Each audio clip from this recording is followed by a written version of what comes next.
நடிகர்களுக்கும் மேலும் இச்சபையில் கூட்டிருக்கும் கிராம பொதுமக்கள் அனைவருக்குமே சிரம் தாழ்ந்த முதல்கண் வணக்கத்தை தெரிவித்துக் கொள்கிறேன். யார் எத்தொழிலை செய்தாலும் குற்றமர செய்வது என்பது எளிதல்ல. சொலவாரே விழும் நீரின் சாகரம் தன்னை சேர்ந்தால் குளமன்றைய கொள்வதனால் கிரேகடல் வெறுப்பதுண்டோ. புலவரே தொழில் சபையில் புன் கவியாளர் சேர்ந்தால் நலமன்றைய கொள்வதனால் நெவில் வருவ பெரிய குற்றம். சரதார் என்று வெளிவரக்கூடிய அசுத்தமான நீரானது சாகரம் என்று சொல்லக்கூடிய சமுத்திரத்தின் இடத்தை போய் கலக்கும் பொழுது அது தன் என்னவென்று முதல்வர் என்று ஏற்றுக்கொள்கிறதை தவிர விட்டு விடுவதில்லை. அதுபோல பெரியவர்களாய் உங்களிடத்தில் சிறைய விரித்து பறந்து வந்துள்ள இந்த புதிய பறவைக்கு சொல் குற்றம், பொருள் குற்றம், அபிநய குற்றம் எந்தவித குற்றம் தென்படினும் குற்றம் என்பதை நீக்கி குணம் என்பதை கைகொண்டு என்னையும் என்னை சார்ந்தவரையும் அன்புடன் நலவழைக்குமாறு கேட்டுக்கொள்கிறேன். பெரியவர்களிடம் ஆசீர்வாதம் வாங்கிவிட்டாலும் எத்தொழில் செய்தாலும் எம் குலப்பெருமான் முருகப்பெருமானை வணங்க வேண்டும், அவனின் நல்லாசை பெற வேண்டும். முருகனை, செந்தில் முதல்வனை, மாயன் மருகனை, ஈசன் மகனை, ஒரு கை முகன் தம்பியே, என்னுடைய தண்டைக்காலை எப்பொழுதும் நம்பியே இருக்கும். குறிஞ்சி நிலவேந்தன் கொற்றவன் நம்பிக்கும் நங்கை மோகினியாளுக்கும் வளர்ப்பு குழந்தையாய் 7 உடன்பிறவாத சகோதரர்களுடன் வளர்ந்து வருகின்றேன். நற்றிமிழ் மொழியால் அனைத்து மக்களுமே செல்லமாக ஒவ்வொருவர் இல்லத்திலும் உள்ளவர்கள் உள்ளத்திலும் நல்லதோர் இடம்பெற்று ஸ்ரீ வள்ளி வள்ளி என்று அழைக்கப்பட்டு பற்பல வல்லுநரிடம் கல்வி பயின்று கற்றவர்களிடத்திலும் என்னை பெற்றவர்களிடத்திலும் பேரும் புகழும் பெற காரணமாயிருந்த முருகப்பெருமானை இசைத்தமிழ், இயற்றமிழ், நாடக தமிழ் என்று சொல்லக்கூடிய முத்தமிழில் பாட்டெடுத்து வணங்கிவிட்டு கலைப்பணிக்கு செல்லலாமே.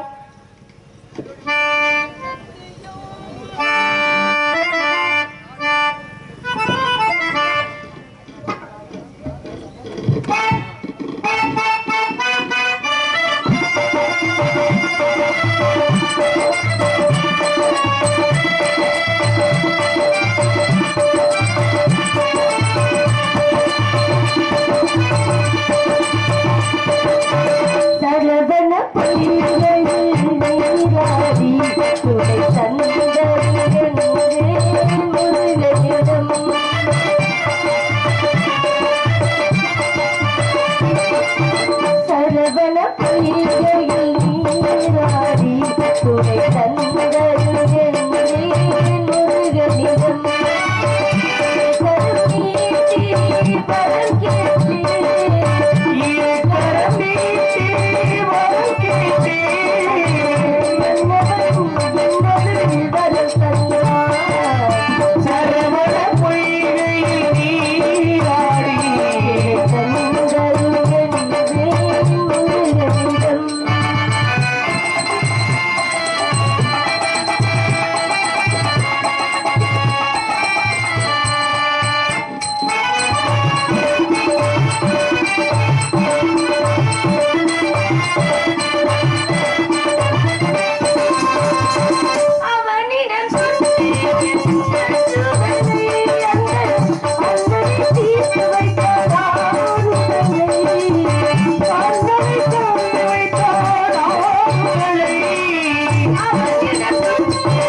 ஆத்தாளை தொடர்மடிக்கு மாறி காளி நீலி திரிசூடி ஆத்தாளை எங்கள் எங்கமெல்லாம் புத்தாளை மாதலும் புண்ணிதத்தாளை புவி அடங்க காத்தாளை அன்னை இமயவளை ஓம்கார ரூபினியே ஓம் சக்தி பராசக்தி என்று அழைக்கக்கூடிய அபிராமி வள்ளியே வெள்ளை கலை முடித்து வெள்ளை படிவுண்டு வெள்ளை கவனத்து விற்றிருப்பாள் வெள்ளை அரியாசனத்தில் அரசரோடு நமக்கெல்லாம் என்றுமே சரியாசனம் கொடுத்து வைத்த கலைவாணியின் பொற்பாதங்களை பணியலாம் என்று ஒரு ஆவலோடு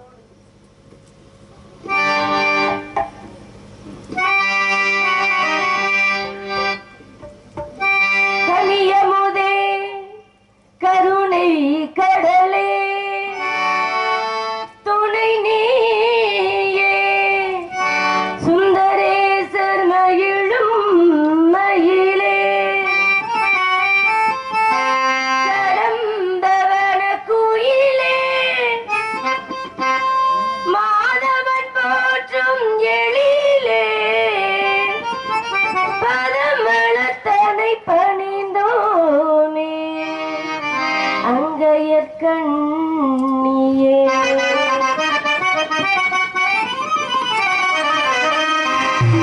கொண்டை முடி அலங்கரித்து கொஞ்சம் கிளி கையில் வைத்து கொண்டை முடி அலங்கரித்து கொஞ்சம் கிளி கையில் வைத்து அஞ்சுக மொழி உமையாள் வீற்றிருந்தாள் அந்த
மதுரை மீனாட்சி சன்னிதானம் அந்த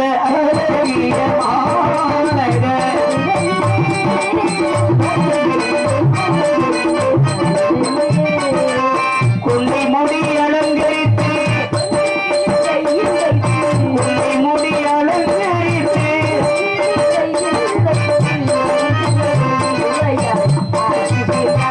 அந்த அழகே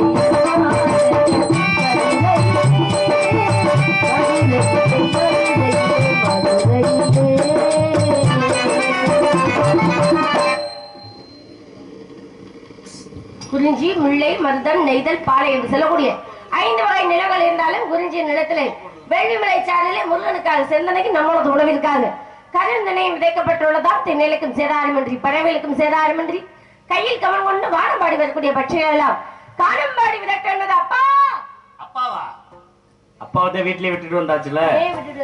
நான் போனேன் அப்பாட்ட. சரி. அப்பா என்ன சொல்லிட்டாருன்னா, அரே மகனே வா, தங்கச்சிக்கு பருவம் அடைஞ்சிருச்சு, நம்ம அத்தை எப்படி காவலுக்கு போனாங்களோ அது போல என்னால முடியாது, நீ உன் தோழி தங்கச்சியை கூட்டிட்டு போய் பறவைகளை போய் விரட்டுங்க, சும்மா விரட்டாதீங்கடா, தங்கச்சி நீ எல்லாரும் சேர்ந்து ஆடி பாடி பறவை விரட்டுங்க அப்படின்னு சொல்லிட்டு போனாரு. இந்த வசனத்தை கூட ஒரு ஆள்கிட்ட கேட்டா கூட சொல்ல மாட்டாங்க. நீங்க ரொம்ப வார்த்தை சரியா சொல்லிட்டீங்க.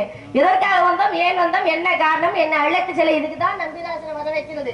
ஆனா அந்த விவரத்தை நீங்களே சொல்லிட்டீங்க பாத்தீங்களா, என்ன காரணம், அப்புறம் அவரை வந்து 4 பாட்டு படி அதுக்கு நேரத்தில் சொல்லுமா. சரிங்களா, இந்த இடத்தோடு தாயை சிறந்த கோவிலும் இல்லை, தந்தை சர்மிக்க மந்திரம் இல்லை என்ற வாக்கியத்தை பயன்படுத்தி எங்க அண்ணன் சொல்ல என்னவாறு இந்த இடத்தில் காவலுக்கு செல்ல வேண்டும், கண்ணு கஷ்டமாக காவலை பார்க்க வேண்டும். ஆமா, எனக்கு ஒரு சந்தேகம். 7 பேர் நீங்க இருக்க, நான் எதுக்கு காவலுக்கு போகணும்? அம்மா நீங்க போகலாம்ல. ஒரு பொம்பளை பிள்ளை இப்படி செல்லமா வளர்த்தான். நம்மளோட வழக்கம் என்னன்னு தெரியுமா? ஆண்கள் உழுது பயிரிடுவது, ஆமா, பெண்கள் திணைக்காவல் புரிவது. அதெல்லாம் சரினே, அது மத்தவங்களுக்குலாம் சரியா இருக்கும். நம்பி தலைவன் நம்ம அப்பா தான் எல்லாத்துக்குமே தலைவரா இருக்கு. நீரே திண்டு விட்டு வீட்டுல சும்மா தானே இருக்க, வந்து காவதான் காத்தான்னா இதுக்காகத்தான் வெட்டி சோறா போட்டுக்கிருக்கமே, செத்த வெயில்ல போய் தெரியட்டும் சொல்லியா? அதுக்கிட்ட இப்படி உருகுதா? சரி, இருந்தாலும் அதுவும் ஒரு காரணம். இல்லாம அப்பா வச்ச நேர்த்தி கடன் நிவர்த்தி செய்ய நான் வந்திருக்கேன். 7 ஆண் குழந்தைகள் இருந்தாலும் ஒரு பெண் பிள்ளை வேண்டும் என்று அப்பா நெடுநாள் முருகனிடம் வேண்டிக் கொண்டாரு. கேட்டதான் உடனே கொடுக்கிறவர் யாரு? முருகன் மட்டும்தான். உடனே கொடுத்துருவார்.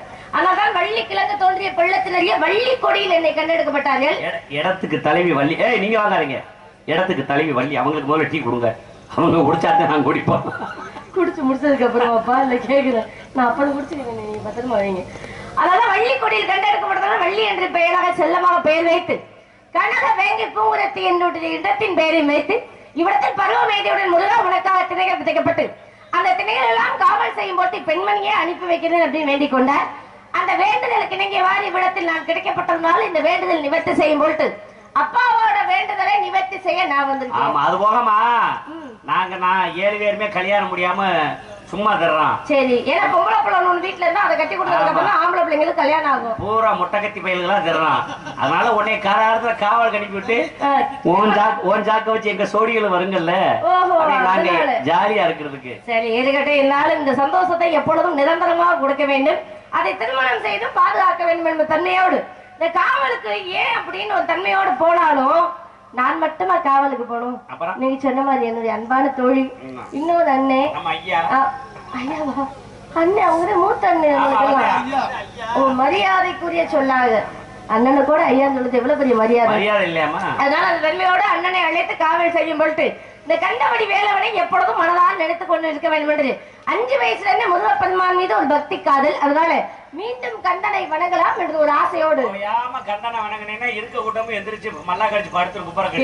தூங்கிட்டாங்க மொத்த பேர். அம்மா வந்து 3 சாமி பாட்டு படிச்சுட்டீங்க, அது 2 பாட்டு அதாவது நிம்மதியா வாச்சோம்.